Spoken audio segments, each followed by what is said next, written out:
Good evening, everyone, and welcome to tonight's live stream event, a joint effort from the New Republic and the Brennan Center for Justice that we've taken to calling the Fight of Our Lives. My name is Jason Linkins. I'm the deputy editor of the politics section of TNR's website. And tonight's topic is one that I seem to be publishing a story about each and every day, voting rights and voter suppression and the uncertain future of whether you'll get to be able to vote in America. The illiberalism of the Trump administration has done a number of damaging things to our democracy. But the fault line of voting rights and voter suppression that's been cracked open has been cracked open for quite some time now. And it's perhaps just sort of accelerating now. Across the country, Republican lawmakers, nurtured primarily by the rhetoric of the so-called big lie that holds the 2020 election was stolen by Joe Biden, are working seemingly around the clock to invent and enact new and ever more flamboyant voting restrictions to curtail the votes of Democrats mainly. Congress has a couple options at the ready to counteract this effort, but their efforts have been curtailed by senators who've chosen filibuster over country. Our task tonight is to speak plainly about what truly is an ongoing crisis in our democracy and hopefully provide you with some means to act in defense of your own right to vote.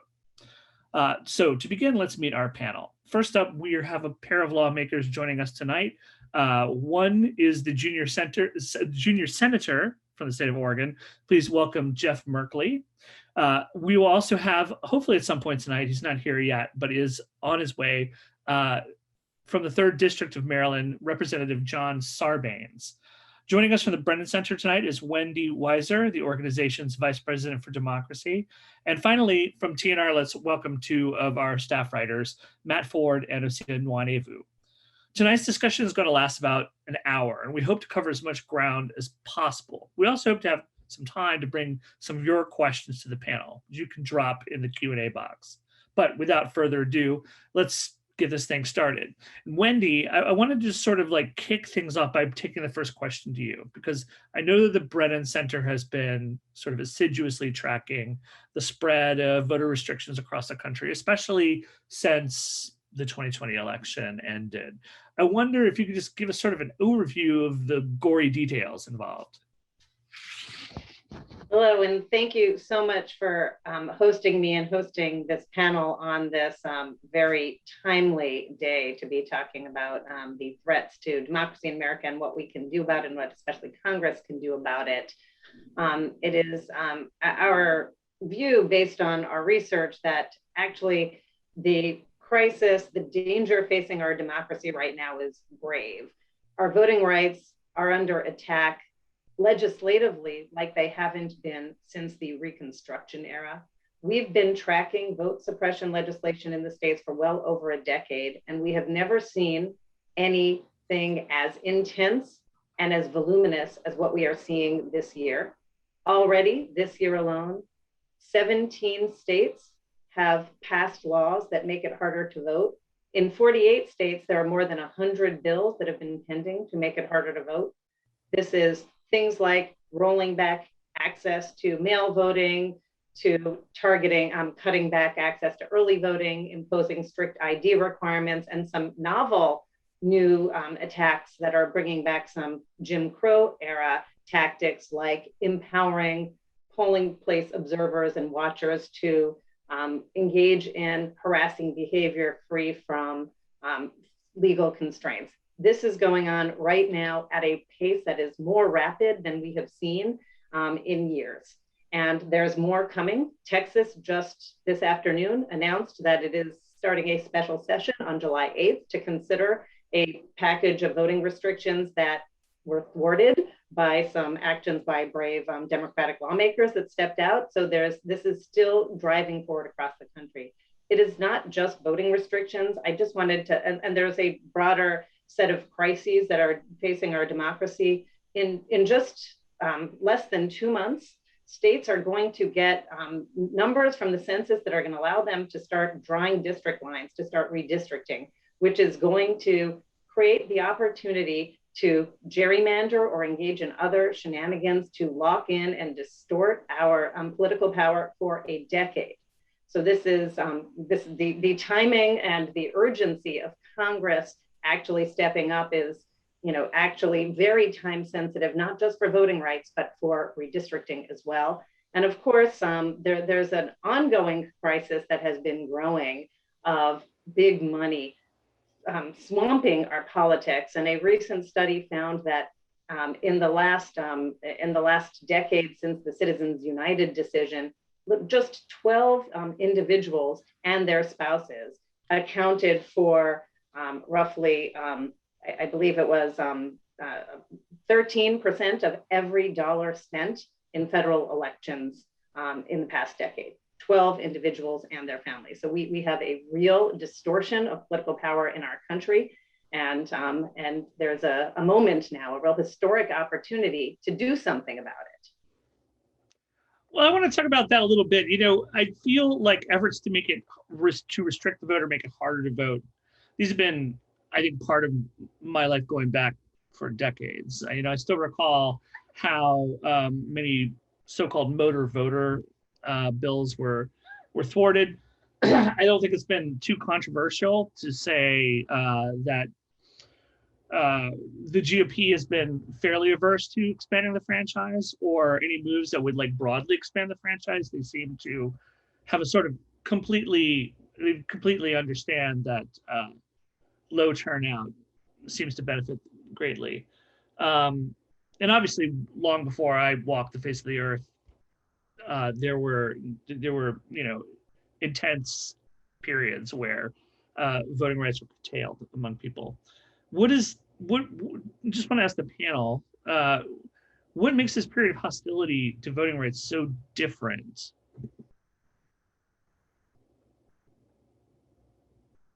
Someone go. I'm happy to jump on that. Go ahead. Since I unmuted. I think about the arc of America as being one that has been, in general, movement towards the opportunity for every citizen to participate. Of course, when we started out, it was basically only white men who owned land. And so all kinds of restrictions existed. And then we had the 14th and 15th Amendment that helped knock down some of the racial barriers. We had the 19th Amendment that knocked down the gender barrier. I can't believe that happened within my father's lifetime. It was 1920. And then comes along 1965, and we have this big battle, and we get rid of a lot of the Jim Crow measures that continued to target Black Americans to keep them from voting. And kind of is thinking about that like history, and that we're in this different world now where everyone agrees that every citizen should have access to the ballot. And suddenly along comes Trump, and along comes the big lie, and along comes this corollary, which is, it's okay for states to, in the fake name of integrity, return to those Jim Crow era strategies to prevent people from voting. And along with that, we've seen the movement powered by the dark money that Wendy referred to. But I think the idea is we're in a time machine and we've gone backwards. You mentioned some resistance to the motor voter bills in 1993 opportunity that said you have to have the opportunity to sign up to vote when you get your driver's license. But little did we imagine just rolling back in this fashion. This is such an assault on the fundamental rights of Americans, complemented by dark money, complemented by gerrymandering, complemented by conflicts of interest that corrupt service to the public. And so we just suddenly we're so off track, fueled, if you will, by the Republican worship at the Trump altar. Matt, of course, there's been a number of nested decisions made by the Supreme Court over the past 2 decades that have really, really undermined the right to vote in America. I was wondering if you could sort of talk a little bit about the ways in which the Supreme Court sort of set the table for this downfall. Sure. Well, I mean, in terms of recent history, the most impactful decision they've made was Shelby County v. Holder. And that was a decision in 2013 where the court looked at the pre-clearance procedures in the Voting Rights Act of 1963. If you dial the clock back to 1963, a lot of states had sort of intense histories of racial discrimination when it came to voting practices. And so the Voting Rights Act had two major components. One was, general nationwide ban. You can't have racial discrimination in voting laws. But the most impactful component in a lot of states was preclearance. And it said that they had to basically get approval from the federal government, if you're one of these special jurisdictions, to change your voting laws. And the Supreme Court did two things in their ruling. For one, they struck down the preclearance provisions formula, the formula that decided which states fell under it and which states didn't. And without that, preclearance is essentially unenforceable. But the second thing they did was more symbolic and more psychic than anything else. What they did was make a major move away from the Supreme Court's long-held support for voting rights. You think back to the Warren era, you think back to the establishment of one person, one vote. You think back to the enforcement of laws that ban poll taxes, and the Constitutional Amendment did that. The Supreme Court had a certain reservoir built up of expectations that it would act in that defense. And what we've seen under the Roberts Court is that they've moved away from that. We see that on the more incremental level when the court hears challenges to various laws that crop up every time there's an election. And what happens is the court goes in and they say, well, we're going to let this one stand through the election. We're going to let this one not. So the expectation is that the court will not necessarily view in the most favorable light a lot of Voting Rights Act claims and a lot of claims that deal with this very fundamental right. I think it's emboldened a lot of Republican state lawmakers to take actions that, 10 years ago, they wouldn't have even thought of considering when it comes to some of the restrictions they've said. And if you're in a state like Texas, if you're in a state like Georgia, none of these restrictions would have been possible because those states would have been under preclearance 10 years ago. We've talked a little bit. I just want to welcome Congressman Sarbanes to the chat. He's arrived now. Osita, you've frequently we talked a little bit about the sort of advances that's been made constitutionally, and as far as like expanding the franchise right to vote, and you've at times kind of been able to zero in on the fact that in some ways the Constitution actually provides the framework for our own demise. Would you say that that situation right now exists in the voting rights realm? I think it absolutely exists. I mean, look at the situation we're actually in Congress today. The For the People Act, not a perfect piece of legislation by any means, but a wonderful bill with a lot of great things in it that would have done, and might still do, a lot to beat back this tide against the right to vote that we're seeing across Republican-controlled states a lot across the country. Senator Manchin put together his own compromise proposal, included some things that were from the For the People Act. You had eventually Stacey Abrams, former President Obama, sign on. Many Democrats sign on and say this would be an acceptable compromise. In its stead, right now, it doesn't really seem like either piece of legislation is actually going to go anywhere, given rules that we have in the United States Senate that functionally prevent a lot of major legislation, not just in voting rights, but a number of policy issues where the American people want to see action that prevents those bills from getting through. The filibuster is not something that the Republican Party invented within the last 6 months to obstruct the Democratic Party. It's a long-standing feature of the Senate. And frankly, even if we got rid of the filibuster, we'd still be left with an institution that by design confers much more political power amongst Americans living in some portion of the country than others. And that would still pose a real challenge to policymaking on a wide range of issues. So I think the situation we're in is sort of, we're trying to fix a broken down car while we're driving it. The solution, the answers that we're putting forward to really protecting institutions of American democracy have to go through institutions that are actually pretty flawed to begin with. And that's the real struggle the Democratic Party, I think, is facing right now. The American people are perturbed by all that Wendy and Senator Merkley have talked about. They want to see action. They want to see the right to vote protected. It's a real question whether that's actually going to happen, given the deficiencies within our federal institutions that have been longstanding, and they're part and parcel of the Constitution, really. Congressman Sarbanes, we're going to get into particulars of some of the bills Congress is looking at in just a minute, but I wanted to ask you, the House obviously has teed up a couple measures for the Senate to vote on, and done so with, I think a sort of remarkable unanimity given the fraught nature of, intra-party politics and the sort of like broad diversity in the Democratic caucus in the House of Representatives. How do you react to seeing what happened today in the Senate? Well, first of all, I want to thank Senator Merkley for his leadership over there. And I, along with Senator Klobuchar, the majority leader, and others who continue to push forward to get this democracy reform over the finish line. I thought it was, obviously it was a frustrating day in that you had no Republicans signing up to save our democracy, but that wasn't a surprise. It was a very encouraging day in that you had 50 Democrats, all Democrats in the United States Senate, standing together, unified on the proposition that we need to move forward to reform our democracy to meet the threats that are being posed in this moment. So I think we're very well positioned with the leadership that we have in the United States Senate, and frankly, with the high temperature out there in the public, which is really, I think, what's going to get this over the finish line. We are well positioned to move into the next round of this process. This has been a long journey to get this reform package to where we are now.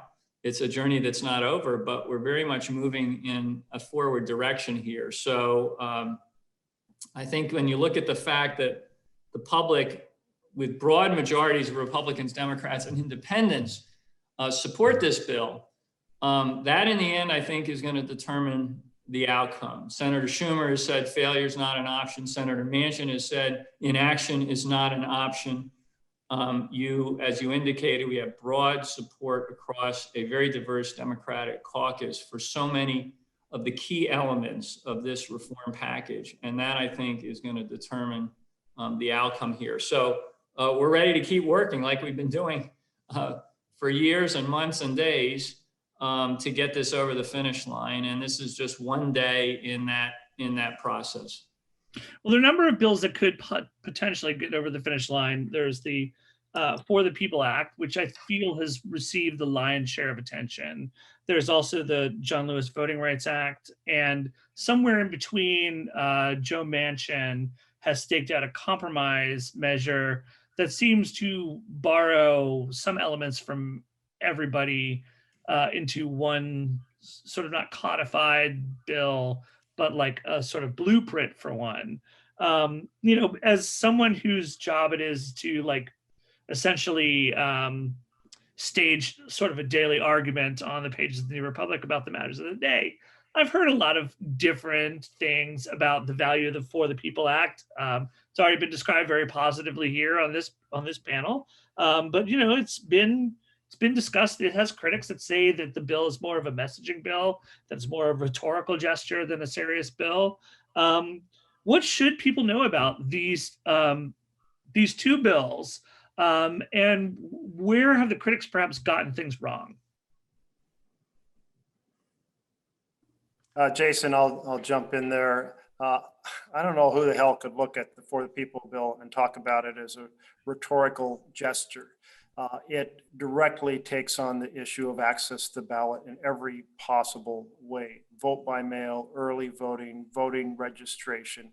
It proceeds to take on gerrymandering in the most effective way that conceivable, which is to stop it in advance, not try to take it to the courts after the fact by independent commissions. I mean, it dives into this issue of complete disclosure. I mean, the Disclose Act is fully in the bill. Shine a light. You and I, we donated a little bit to a campaign. We have to be disclosed, but the mega wealthy and the corporations can run money through shell corporations and never be identified. I mean, it should be the other way around, if anything, which small donations can be anonymous, but big donations are not. But that shows you the influence of the powerful over the people. The challenge on John Lewis Voting Rights Act, and by the way, John Lewis spent the last 10 years of his life working on the voting section of the For the People Act. So we should almost call it the John Lewis For the People Act. But that's the pre-clearance bill. And here is the challenge we have now, is that it's going to be very hard to draw the line on which states go through pre-clearance and which states don't. It'll be very easy to say, well, look, these other bills were introduced in the states you left out, or they got through the House and Senate in that state, or maybe they got through both when the governor vetoed it, but they might have gotten through. Where are you going to draw that line? There'll be a lot of ability to attack it. And then the other option is to say, well, all 50 states go through pre-clearance, but there's no pre-clearance in the Constitution. So there's a good chance no matter what is done on the pre-clearance strategy, that the court will strike it down. So the biggest factor here is to have those national minimum standards, transparency, voting access rights, and to enforce them vigorously. And that's the For the People Act. And just on the message bill idea, I mean, if it were a message bill, it wouldn't be ready. This was not slapped together just to deal with the threats that we've seen over the last 90 days. This is something that's been built very carefully over a period of years to meet the moment. And it's meeting a moment in all dimensions. And it's not a grab bag either. It's based on what the public's grievances have been about the state of our politics and our democracy that they have been telling us about for years. They're the ones that say go big. They're the ones that say go bold. Don't just nibble around the margins here in fixing our democracy. We need a major restoration of the structural underpinnings of our democracy. And that is what this bill is designed to do across all of the various categories that Senator Merkley indicated: voting reforms, money reforms, ethics, I mean, partisan gerrymandering. Because the public told us, if you fix one and not the others, you haven't solved our problem, which is that we feel disrespected out here and that our voice doesn't matter. So you have to do it all if you want us to come back and engage in our democracy again. That's what this is designed to do. That's been our North Star, is what the people have been telling us. And that's why we built it for the people. So that's the imperative here. Those are our marching orders. They come from the public. They don't come from inside Washington or from think tanks or anything else. They come from the public that is saying, we need to do this now in a perilous moment for our democracy. Wendy, let's assume that over the next few days, we're not going to be successful in dragging Joe Manchin to the Oracle at Delphi and forcing him to see the future, and that we're going to end up trying to manage some kind of kludge bill that the Manchin can vote for. To your mind, when you look at the bills that are on offer, if you had to come up with some kind of like compromise cocktail, what's essential? So I do want to emphasize that I do think the approaches in the For the People Act and in the John Lewis Voting Rights Advancement Act are both necessary. They actually are complementary and they attack the problem from different angles. So if we're looking at the voting issues, the For the People Act creates a baseline set of standards that every American can rely on, and also that are insulated from manipulation by those who want to discriminate or those who want to manipulate the rules for partisan gain. So that's and then what the John Lewis Voting Rights Advancement Act creates, if nonetheless in places that have a history of discrimination, somebody goes farther or comes up with a new tactic to suppress votes, that can be thwarted. That can be subject to review and thwarted. So no bill can actually anticipate every tactic. So both of those approaches are necessary. And I don't think you can do one without the other and solve the problem, even if we're just looking at the voting issue. And the voting issue is not our only challenge. I wanted to just go back to the issue about the messaging bill and add another layer of why this is, actually really important lawmaking that is going on. Every single thing in that bill, whether you're looking at the voting side, on the redistricting side, even on the money and politics side, is modeled after practices that are actually in place, best practices that we actually have experience with in states and localities across the country, and many of them in many states and localities. So these aren't made up dream policies. These are best practices many of which were actually innovated by Republicans. Like, for example, when they used to be for mail voting, or, you know, even like automatic voter registration, a lot of that stuff was built off of innovations that were started by Republicans in places like Arizona and Washington. So these are not dream airy proposals. This is real best practices that are necessary to restore our democracy. Matt, you've complimented, you've offered some qualitative compliments of Joe Manchin, qualified compliments of Joe Manchin for his sort of compromise idea. I wanted to ask if you still feel like he's walking the path that leads to eventually him saying, for this, I will forsake the filibuster. Well, if I knew what exactly would get Joe Manchin to cave on the filibuster, I think I'd be able to request a few more days off every year. I would grant those to you. But I think that, you know, one of the advantages of Manchin's bill is that it really tackles a few things that I think have proven to be particularly urgent. I agree with Senator Merkley that there really is no weak or unnecessary part of the bill. I think it's far from a messaging bill. It's something that has been designed. I remember writing about, you know, the Disclosure Act when it was first introduced a few years ago, and some of the stuff on anti-corruption that Senator Warren proposed.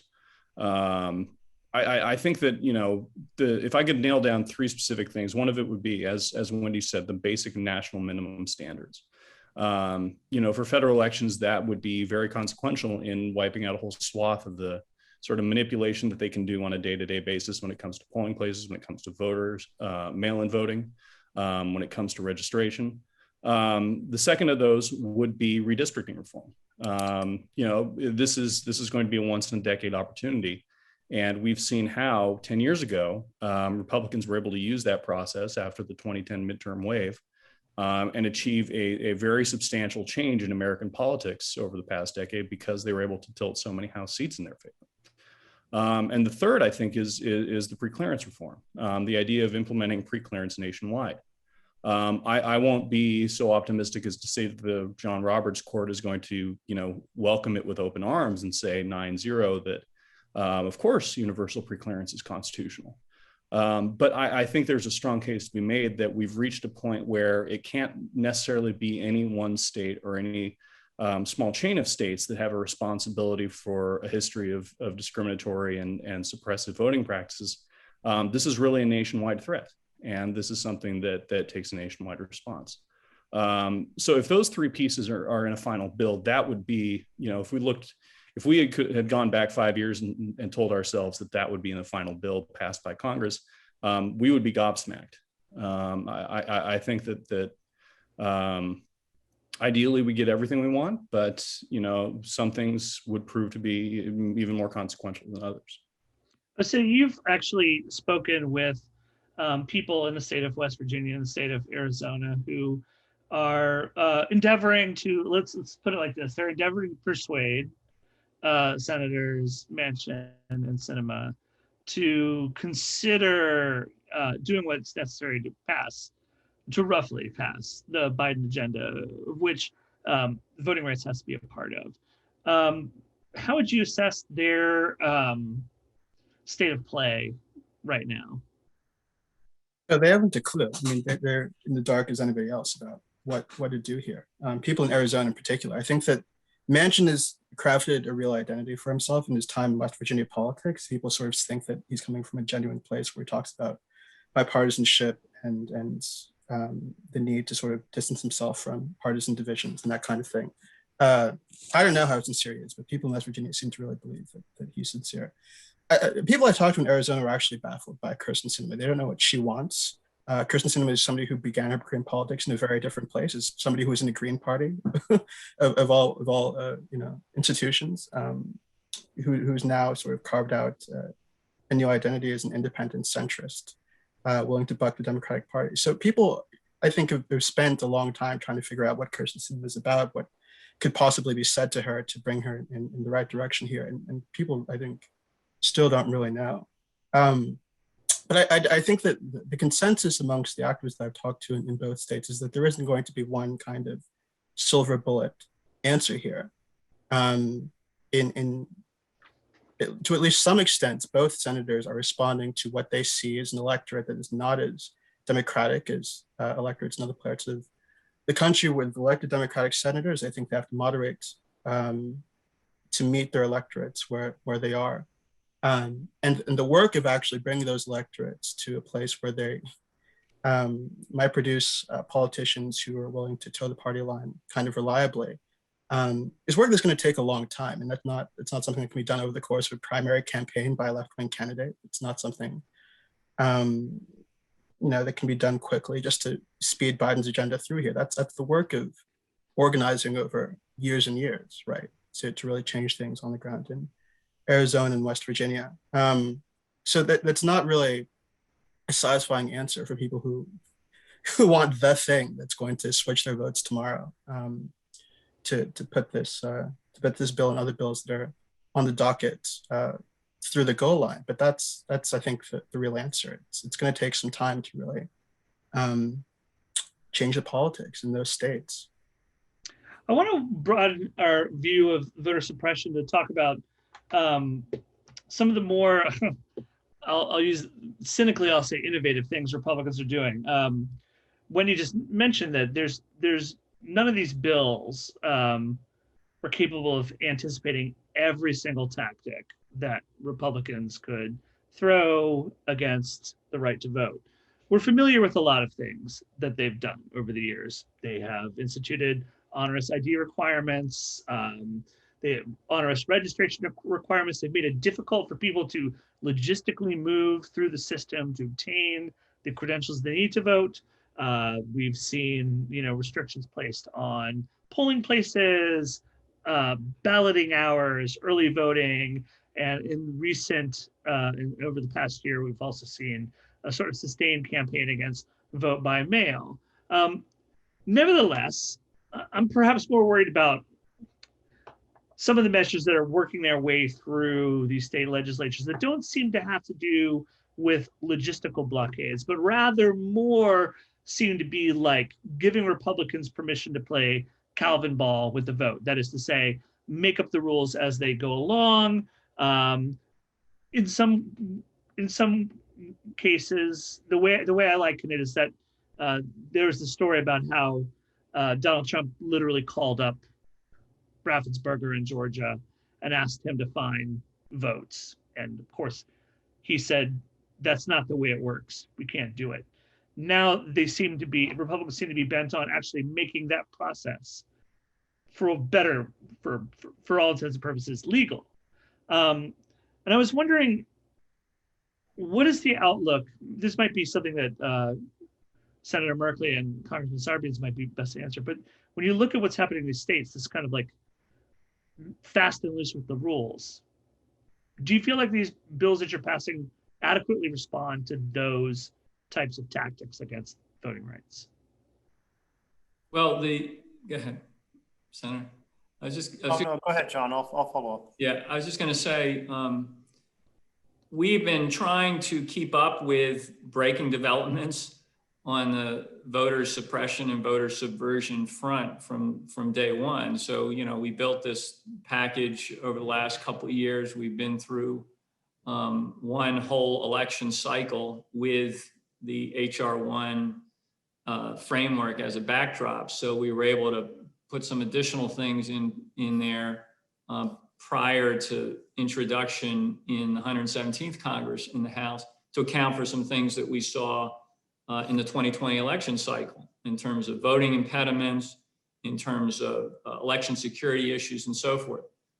We continue to be highly sensitized and keeping our radar up as to new threats that emerge. And in particular, recently we've seen playing out with more clarity these efforts to potentially subvert elections, where you could have state election officials kind of reach down, remove people at the local level because they don't like what they're doing, harassment of election workers and so forth.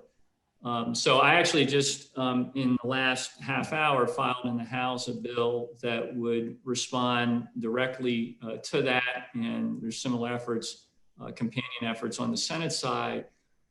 That's to get that into the mix as we're having this conversation about how to fortify our democracy. And, you know, our hope would be that that would be part of the final contours of a democracy reform package that gets over the finish line in the coming weeks. So we're trying to be alert and vigilant and pay attention to these things, and where we can respond to them, because they're real threats and they're things that the public is extremely concerned about. I'll just follow up and note that we have taken and made lists of all the things the states have done and then compared them to the act. And most are covered, but there's ones we still have concerns about, and we're not through the legislative process, so we may be able to add more protections. But I did want to address, I think I terrified Wendy when I pointed out the constitutional concerns about the John Lewis Voting Rights Act. And by the way, the Brennan Center and Wendy have been absolutely invaluable assets as we've worked our way through this process. When the idea came up of doing all 50 states, I really thought it made a lot of sense. And so we turned to legal scholars to say, how is the court going to respond? And we have to realize that there's a lot of concern about the court. One reason we haven't already had the John Lewis Act up is because you have to build a record, according to the court's interpretation, that shows there's a significant risk. And that has to be based on more recent evidence. Okay, so that's great. But we have all kinds of evidence from all kinds of states of different levels. And for a court that wants to look askance, they will be able to find frameworks in which, well, this state should have been covered and you didn't cover it and this one did. And on all 50, they can say, well, this state's never done anything like this. There's not a general concept of preclearance. And so there have been folks who have said, well, let's just do the preclearance bill by itself. And it has these two problems. One is it doesn't undo any of the very, very bad things that have already happened, which are absolutely essential. It doesn't address the dark money in campaigns. It doesn't address gerrymandering. It doesn't address ethical conflicts of interest that we need to address.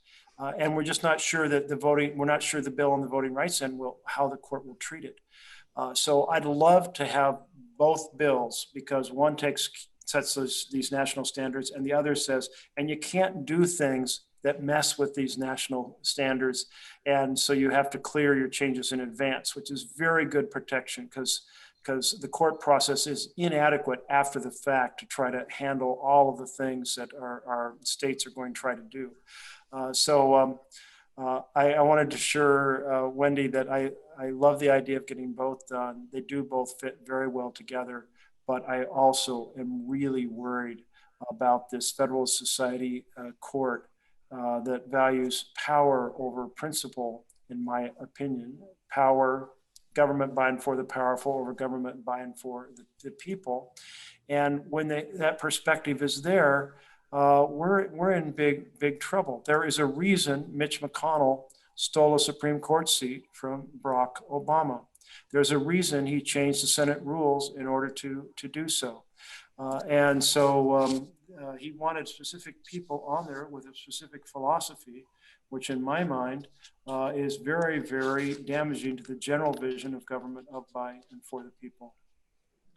A good segue is to ask, what is the outlook in terms of how courts might address some of these more Calvin ball issues? If you looked at some of the things that have been passed, I sort of look askance at laws that would ban people from providing water to other people on voting lines, and reckon that that's fairly unconstitutional. But I don't know how the courts are going to view a state law being passed that allows an elected legislature to come in and weed out the people they don't like at running the vote down there, running the Secretary of State's office. I was wondering if anyone could speak to how they feel the courts might view those state laws. Sure. I think we're going to get a very good temperature check probably in the next, could be the next 24 hours, could be the next 72 from the Supreme Court in Brnovich v. Arizona Republican Party. I mentioned earlier that there were two core components of the original Voting Rights Act of 1965. One of them was Section 5, preclearance. The other was Section 2, and Section 2 says that it's just a nationwide ban on voting discrimination laws in general. But the question is, states aren't Jim Crow states anymore. They don't write down these things exactly in bold letter print as to who they want to vote and not to vote. So the question now before the courts is, how do you determine when a law passes the red line? And if the court takes a much more narrower approach to interpreting Section 2, that could be a very dire sign for how they interpret other state laws down the road. On the other hand, if we see, we've seen some surprises from the court in the last few weeks.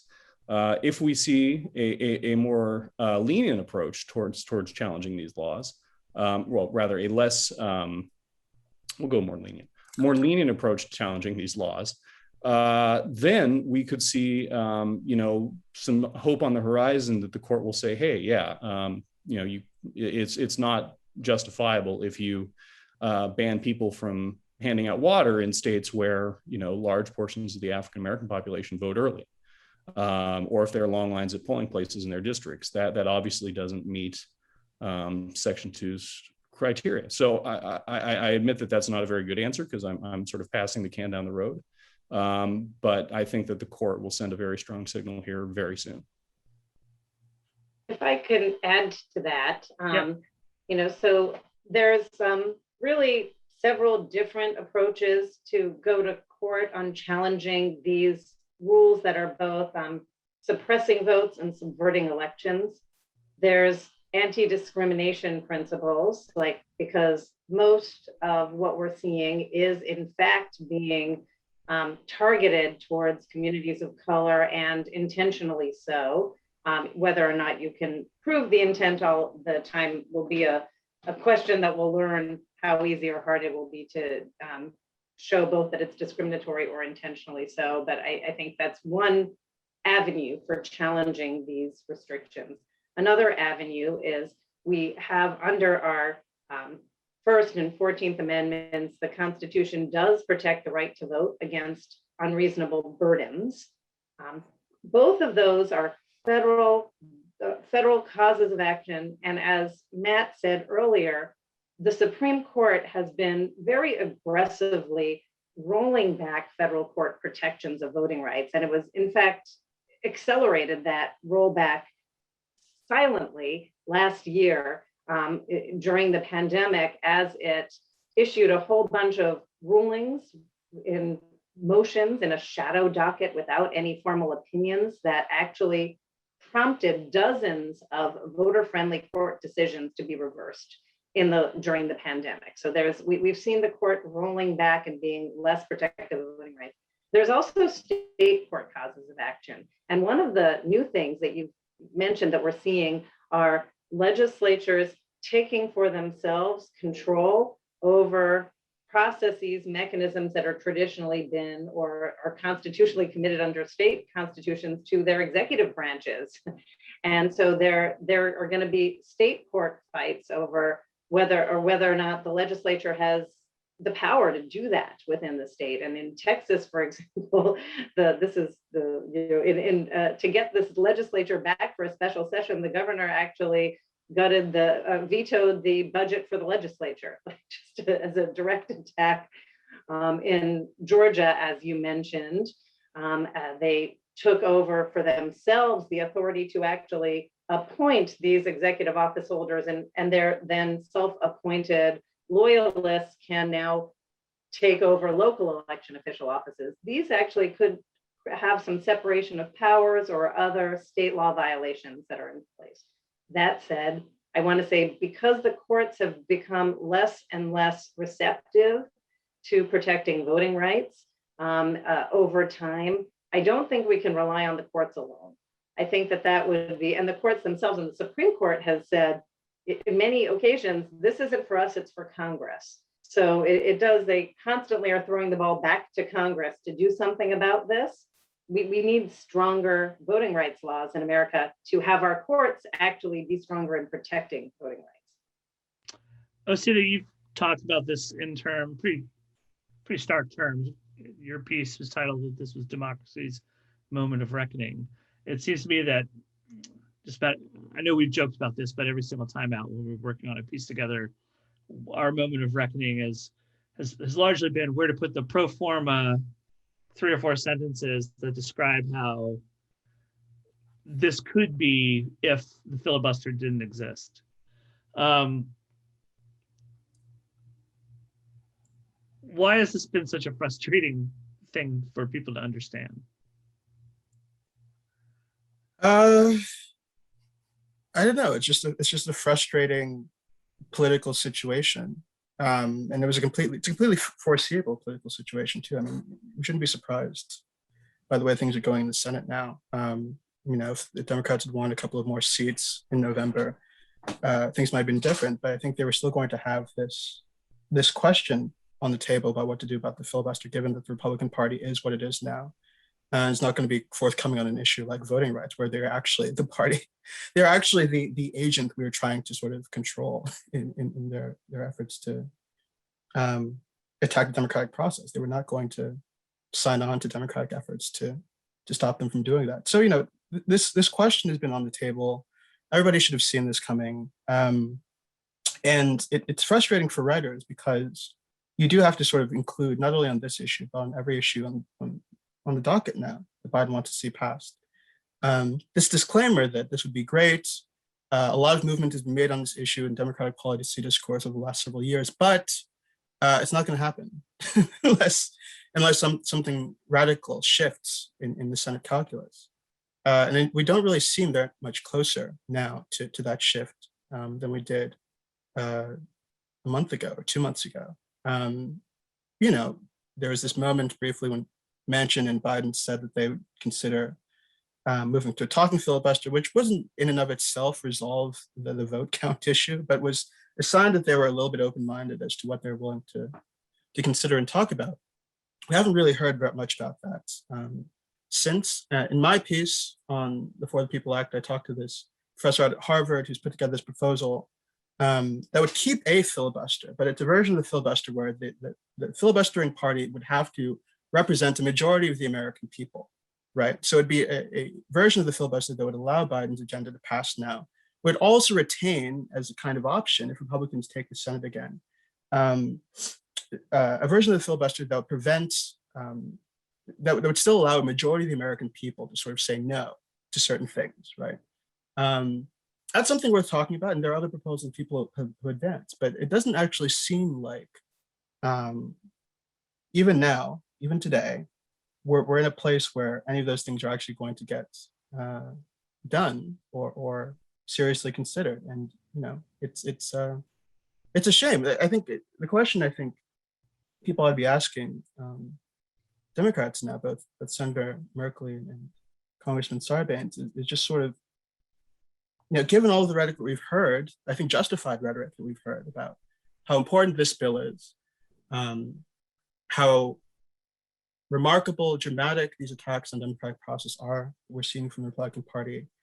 Given that we are in this sort of the middle of this assault on the right to vote. If the For the People Act doesn't pass, if Manchin Compromise doesn't pass, if we don't see the Lewis Voting Rights Act pass, and this moment of democratic reckoning kind of passes and we didn't do anything, like what do you then say next year to voters ahead of the midterm elections, right? Like you presented the idea of this moment of truth, and we punted. We didn't do the right thing. And so what then do we say? I mean, is democracy over? You know, is that, I mean, what is the thing you then go out and tell the American people about their electoral process and the extent to which their voting rights are going to be protected in elections moving forward? I think it's a difficult question for people to answer.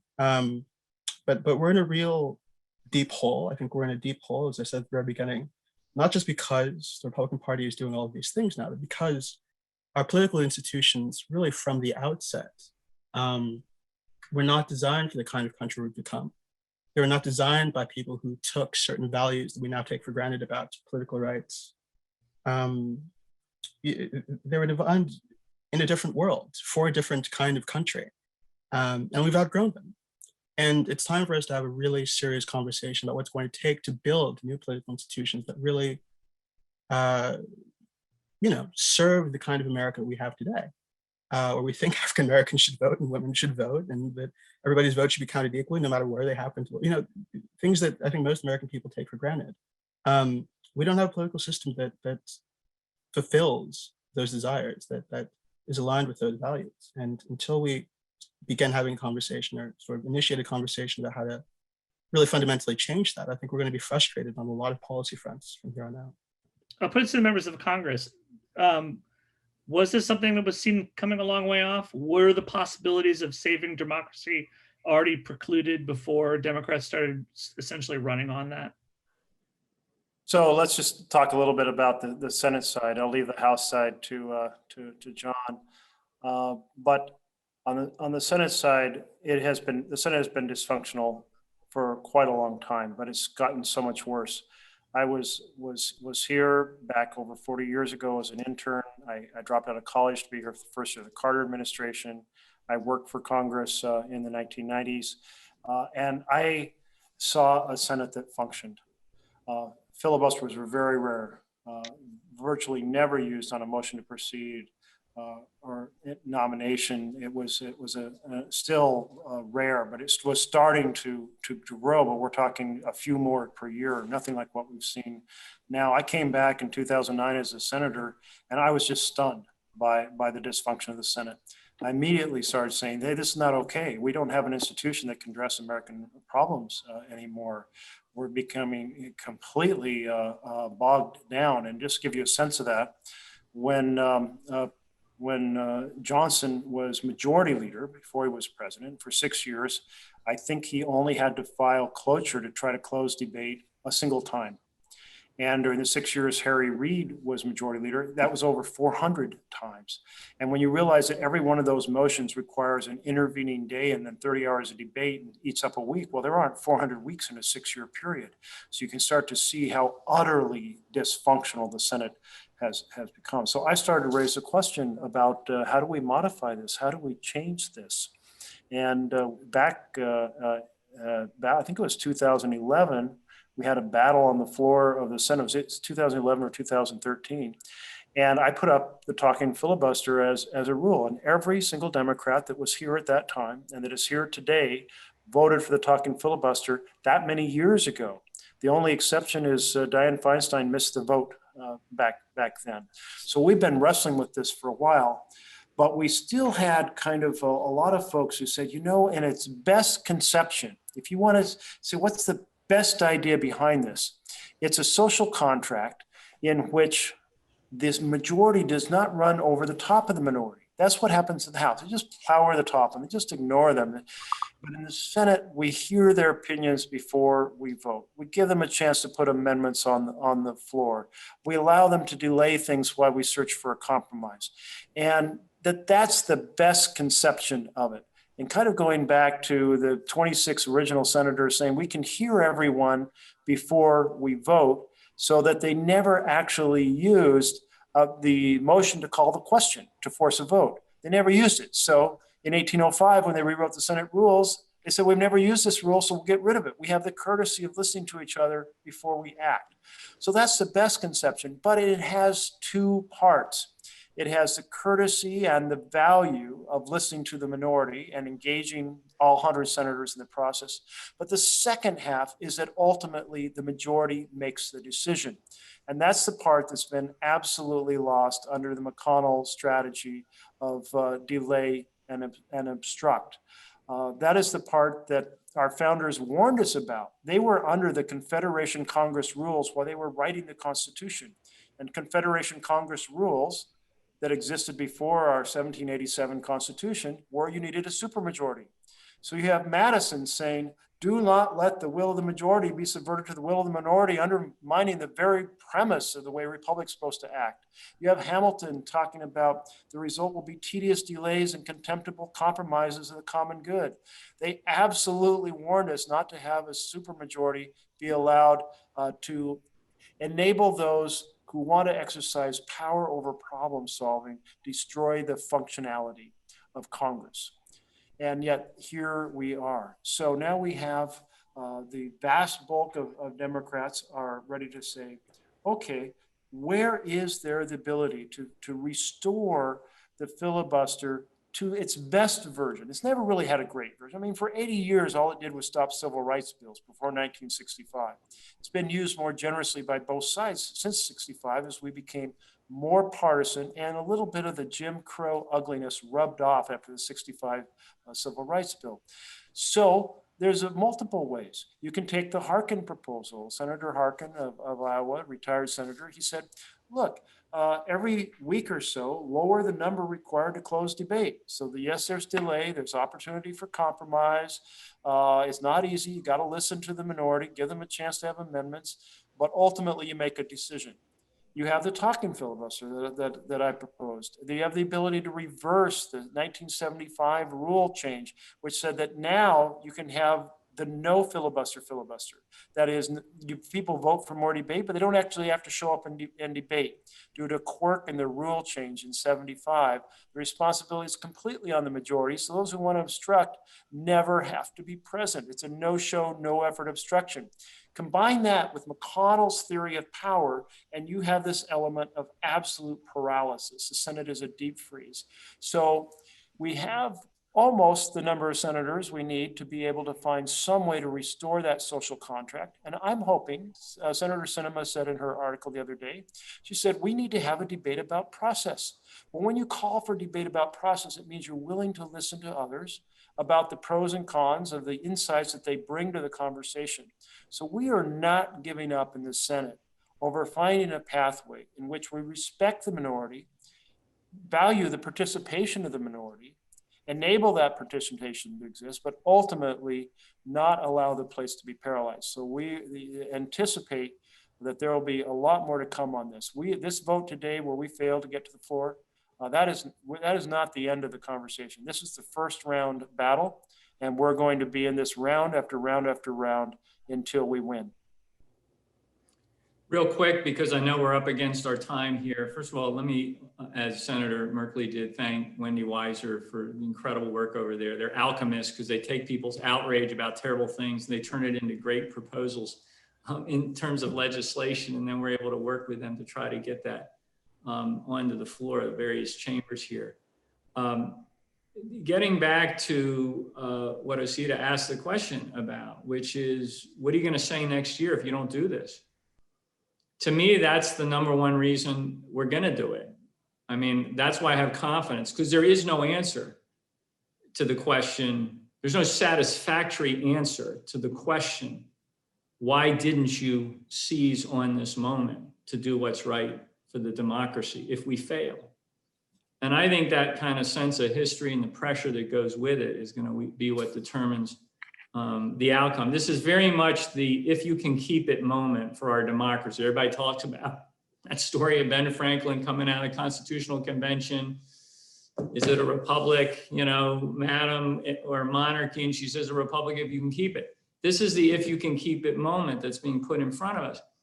And the public last November, 150 million strong, showed up because they want to keep it.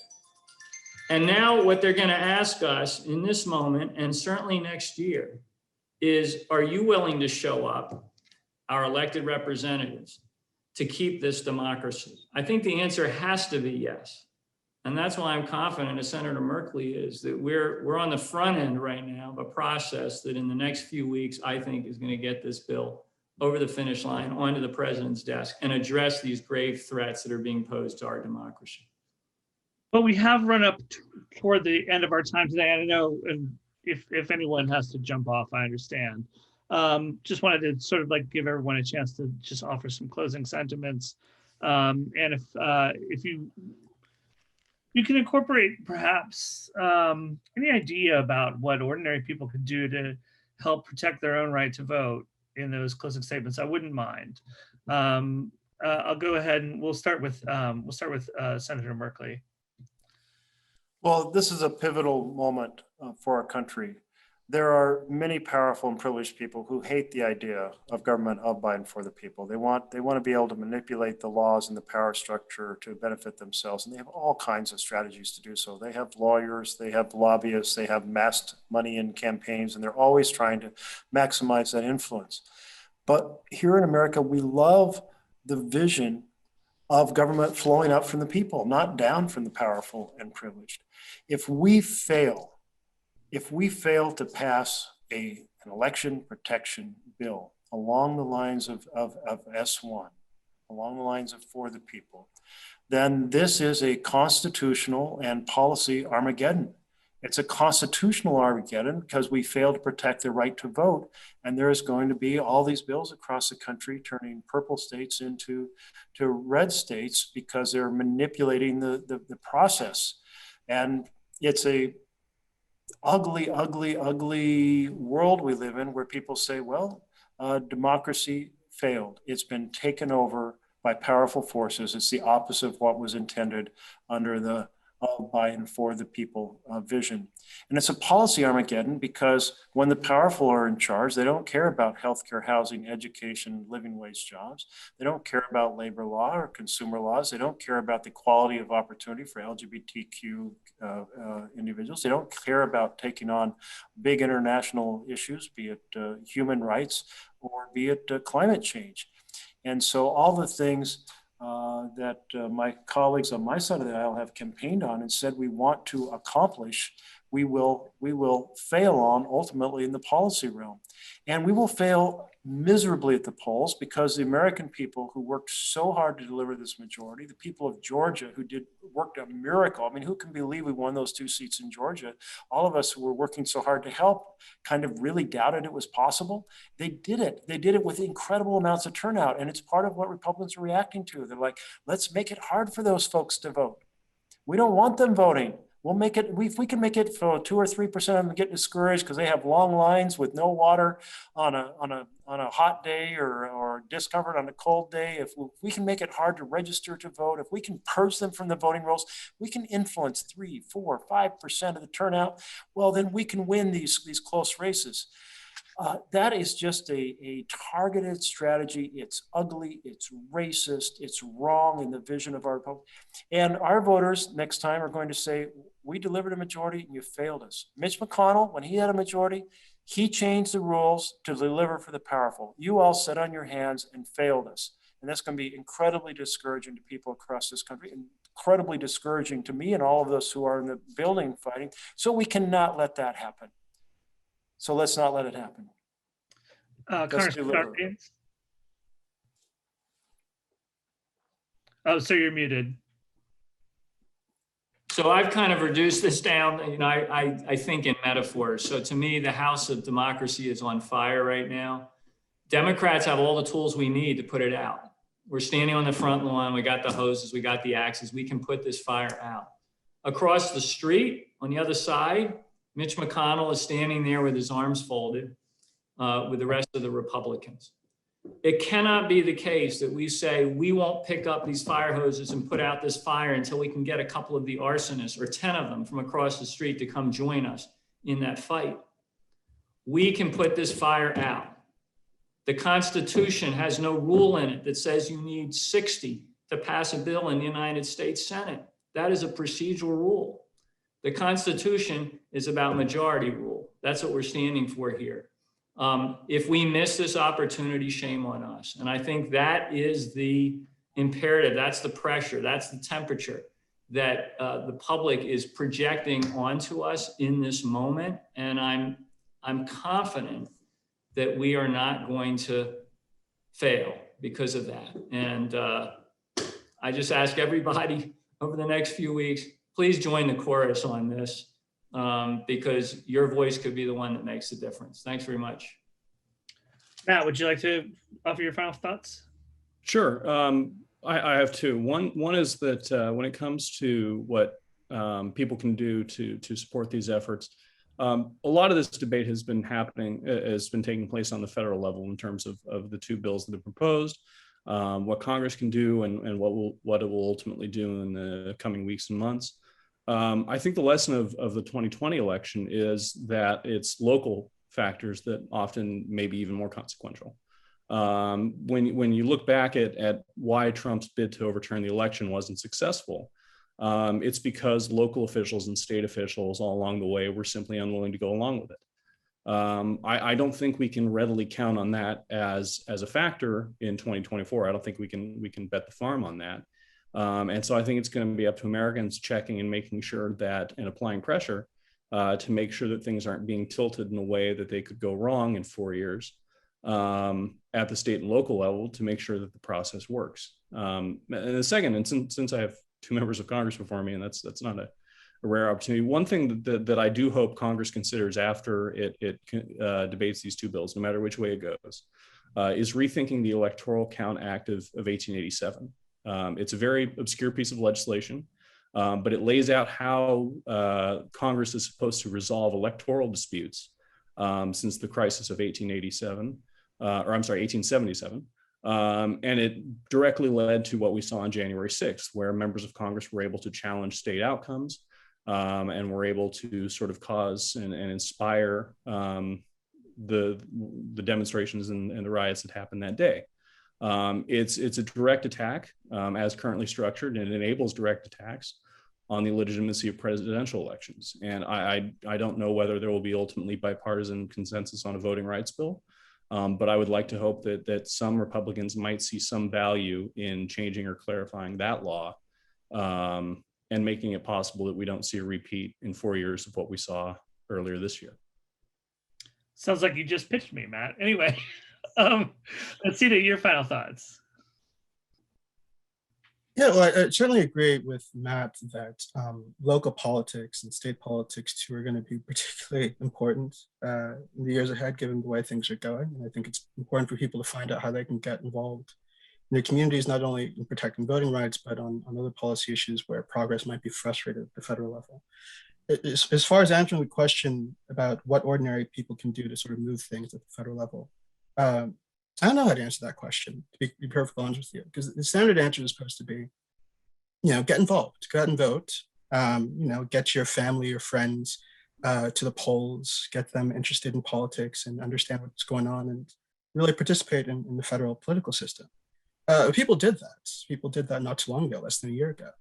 They voted in great numbers. People canvassed and made phone calls. People opened those emails where, subject line was, if you don't give us $5, this Senate candidate's going to keel over and die within the next 30 seconds. And they gave their money. I live in Baltimore, Maryland, actually not too far from Congressman Sarbanes' district. I went out and put my ballot in the ballot drop box, saw a lot of people out there. Was Donald Trump going to win the state of Maryland? No. Was Baltimore, Maryland a major site of contestation in this last election? No, but people went out and they voted and they were fired up, ready to participate in the democratic process.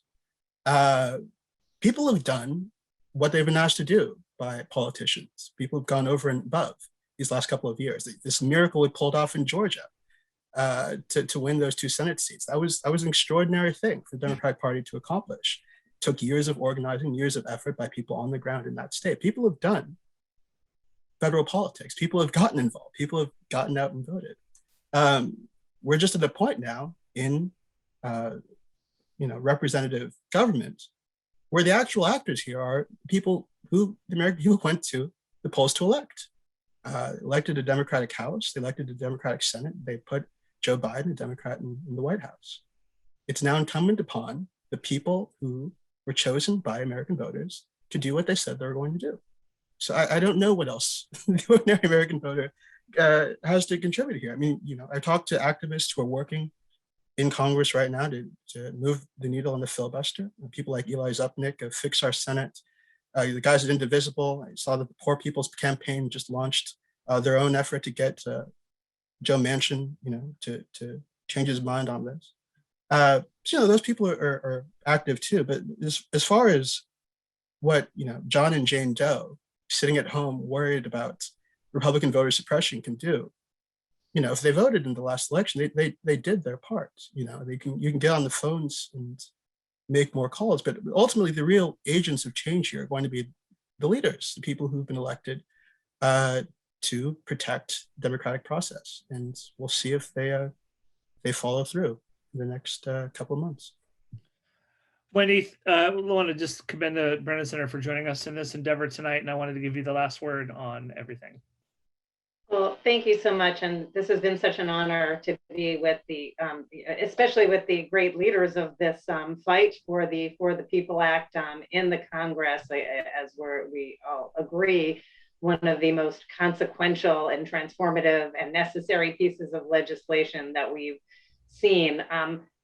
I guess I will close with two thoughts that are echoing what everyone said. One is, I think that we need to, and I think everybody needs to, make the stakes clear. I think that there is a risk of people of cynicism or thinking that this is more of the same.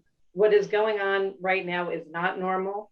It is not just vote suppression like we've seen before. It is not just more virulent, but it's in a context of, we haven't talked about the big lie, the attack on the Capitol, the fact that we just issued a survey showing that 1 in 3 election officials in America actually fear for their safety doing their jobs.